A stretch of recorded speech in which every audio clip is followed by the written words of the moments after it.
तीन दोस्त मुल्क से बाहर घूमने गए और वहां एक इमारत में ठहरे जो 75 मंजिला थी।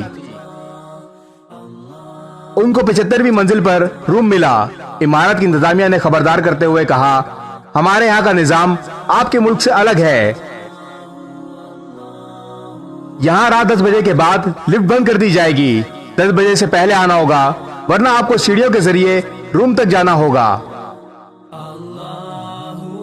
पहले दिन तीनों दोस्त सैरो सियाहत के लिए निकले, मगर 10 बजे से पहले वापस लौट आए। दूसरे दिन वो लेट हो गए और 10 बजे के बाद इमारत में दाखिल हुए। लिफ्ट के दरवाजे बंद हो चुके थे। तीनों दोस्त सैर व तफरी के बाद वैसे ही थक चुके थे, पर रूम तक तो जाना ही था, तो तीनों ने मिलकर फैसला किया, ऐसे सीढ़ियां चढ़ते हुए तो हम थक जाएंगे। हम बारी बारी एक दूसरे को किस्से सुनाते हुए चलते हैं। 25 फ्लोर तक पहला दोस्त, 50 फ्लोर तक दूसरा दोस्त, 75 पर पहुंचने तक तीसरा दोस्त किस्सा सुनाएगा। पहले दोस्त ने कहा, मैं तुम्हें लतीफे और मजाया किस्से सुनाता हूं। अब तीनों हंसते मजाक करते हुए चलते रहे और 25वें फ्लोर तक आ गए। दूसरे दोस्त ने कहा, अब मैं तुम्हें किस्से सुनाता हूं, मगर मेरे किस्से संजीदा और हकीकत पर मबनी होंगे। वो संजीदा और हकीकी किस्से सुनते हुए 50वीं मंजिल तक पहुंच गए। तीसरे दोस्त ने कहा, अब मैं तुम लोगों को कुछ गमगीन और दुख भरे किस्से सुनाता हूं, जिस पर सब मुत्तफिक हो गए। गम भरे किस्से सुनते हुए बाकी मंजिलें भी तय करते रहे, यहां तक कि तीनों थक हार कर रूम के दरवाजे तक पहुंच गए।